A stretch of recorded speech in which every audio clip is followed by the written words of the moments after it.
Picture, if you will, a crisp morning in 1983, within a weathered office at the Cold Spring Harbor Laboratory in New York. An octogenarian woman sits serenely before her microscope, clad in a faded blue work shirt, cradling a single withered kernel of flint corn. At that precise moment, a broadcast ripples through the airwaves, sending a jolt of electricity through the global scientific community. The Nobel Prize in Physiology or Medicine has been awarded to Barbara McClintock. Remarkably, this long-overdue laurel arrived 35 years after she first posited her theories.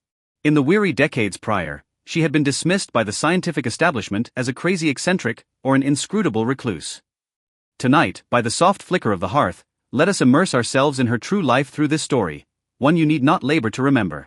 She was a soul who danced alone in solitary cornfields, guarding her dignity with exquisite rigor against the chilling winds of a patriarchal academia.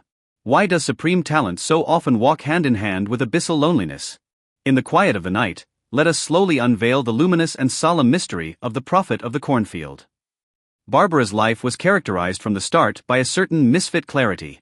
Born in 1902 in Connecticut, she was a strange girl who eschewed dolls in favor of tracing the intricate paths of beetles. In an age that viewed women as mere domestic ornaments, she stubbornly shorn her hair, donned trousers, and marched into the College of Agriculture at Cornell University. Gifted with an innate intuition for mathematics and physics, she experienced an almost electric shiver the first time she peered through a microscope at the chromosomes within a corn cell. Those microscopic, thread-like structures were not cold specimens to her. They were a symphony vibrant with the tension of life. By the 1930s, she had already proven that chromosomal crossover was the bedrock of genetic variation, a monumental feat for the time. Yet, Barbara did not rest. She sensed a deeper, more restless order beneath the surface. Working alone in the dead of night, staring at the irregular mottling on colored kernels, she felt as though the genes were whispering their secrets to her.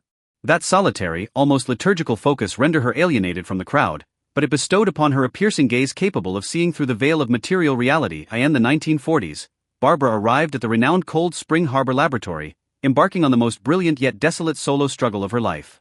In those experimental fields by the sea, she sowed, weeded, and pollinated by hand, chronicling the rise and fall of every maize plant.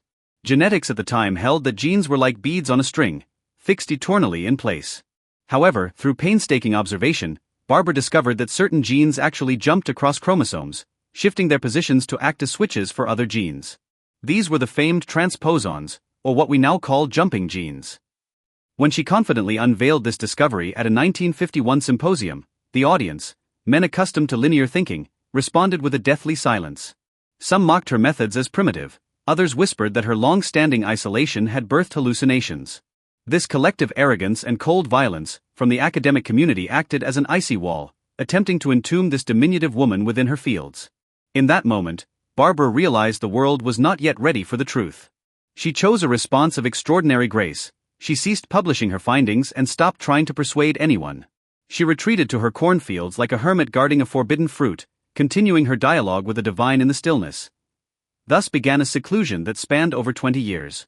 Residents of Cold Spring Harbor would often see a small lady in dungarees navigating the dense maze. Stalks alone. She had no assistants, no students, and her lab funding was meager at best. Yet, Barbara maintained that this was the most tranquil period of her life.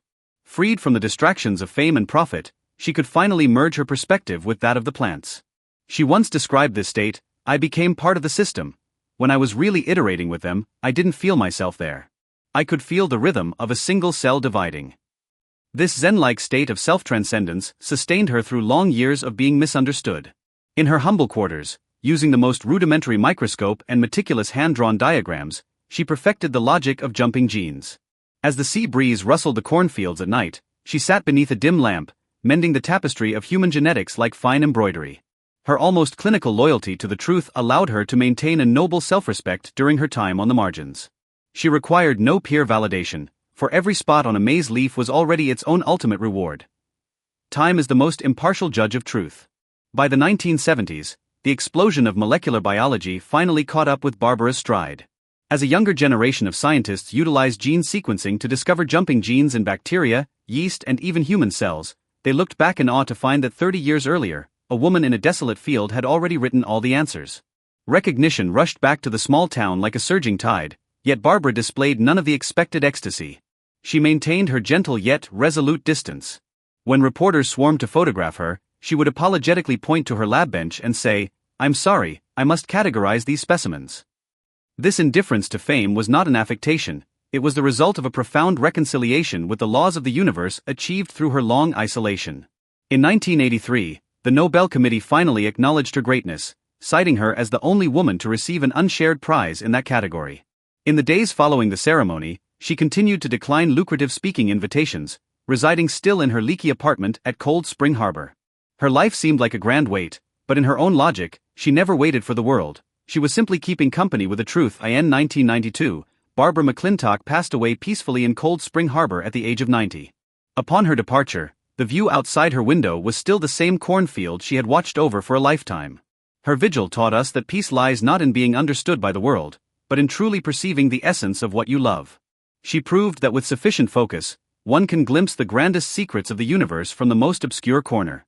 While jumping genes tell us that life is fluid and ever-changing, Barbara, through her stillness, interpreted a kind of eternity. Our story for tonight has concluded.